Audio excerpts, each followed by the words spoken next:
কয়লা জ্বালানি উনুনে কিন্তু রান্না করলে কিন্তু সিওপিডি রোগ হওয়ার সমূহ সম্ভাবনা থাকবে। এছাড়া এই রোগের অন্যান্য লক্ষণগুলোর মধ্যে যেমন কাশি হতে পারে, ক্রনিক একটা কাশি অনেক দিন ধরে থাকছে এবং প্রচুর কফ বেরোচ্ছে। প্রতিরোধ করার প্রথম এবং অন্যতম উপায় হলো স্মোকিং থেকে বিরত থাকা।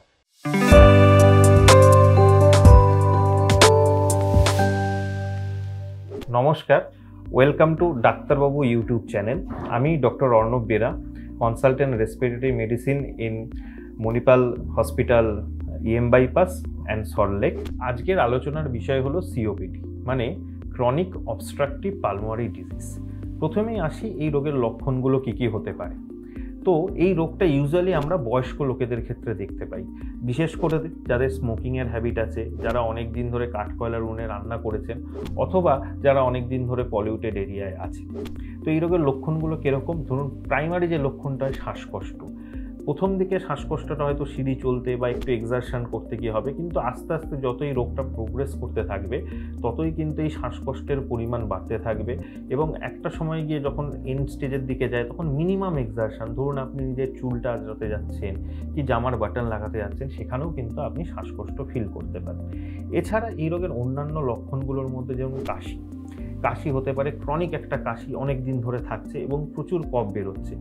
তো এইগুলো হচ্ছে কিন্তু সিওপিডি রোগের লক্ষণ। এছাড়াও সিওপিডি কিন্তু এখন আর শুধু লাংসের ডিজিজ নয়, এটাকে এখন বলা হয় সিস্টেমিক ডিজিজ। সিস্টেমিক ডিজিজ মানে সিওপিডি যখন একটা মানুষের হচ্ছে তখন কিন্তু শুধু লাংটা এফেক্ট হচ্ছে না, অ্যাজ এ হোল পেশেন্টের সমস্ত বডিটাই এফেক্টেড হচ্ছে।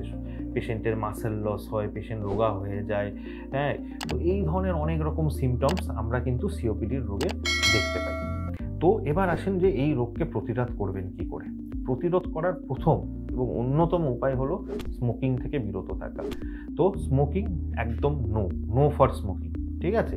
এছাড়াও আগেকার দিনের মা বোনেরা দেখবেন কাঠকয়লা উনুনে রান্না করতে। ইভেন এখনও যদি আপনি গ্রামের দিকে যান, এখনও আপনি দেখতে পারবেন কাঠকয়লা জ্বালানিতে এখনও অনেক মা বোনেরা রান্না করছে। এটা কিন্তু সিগারেট স্মোকিংয়ের থেকেও মারাত্মক, ঠিক আছে? তো এই ধরনের হ্যাবিটগুলোকে কিন্তু অ্যাভয়েড করতে হবে। কাঠকয়লা জ্বালানি উনুনে কিন্তু রান্না করলে কিন্তু সিওপিডি রোগ হওয়ার সমূহ সম্ভাবনা থাকবে। এছাড়াও যদি আপনি রেগুলার আপনাকে পলিউটেড এরিয়ায় কাজ করতে হয়, সেই মতো প্রতিরোধ হিসাবে আপনারা মাস্ক ব্যবহার করতে পারেন।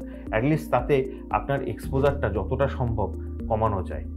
এছাড়া অবশ্যই যদি এই ধরনের সিমটমসগুলো আপনার মধ্যে দেখানো যায় তাহলে তো অবশ্যই ডাক্তারবাবুর সঙ্গে আপনাকে পরামর্শ নিতে হবে এবং সেই অনুযায়ী কিছু টেস্ট করতে হয়, যেমন ধরুন বুকের এক্সরে, লাং ফাংশন টেস্ট, যেটা অনেক সময় আমরা হেলথ চেক আপেও করি মানুষদের আর্লি এই ডিজিজটাকে পিক আপ করার জন্য। পালমোনারি ফাংশন টেস্ট, এর মাধ্যমে বোঝা যায় যে ফুসফুসের ক্ষমতা বা পাওয়ার কতটা কমে গেছে, ফুসফুসের মধ্যে কতটা অবস্ট্রাকশন আসছে। তো সেইগুলো কিন্তু এই পিএফটি পরীক্ষার মাধ্যমে আমরা জানতে পারি। তো এইগুলো হেলথ চেক আপের মধ্যে আপনারা করতে পারেন।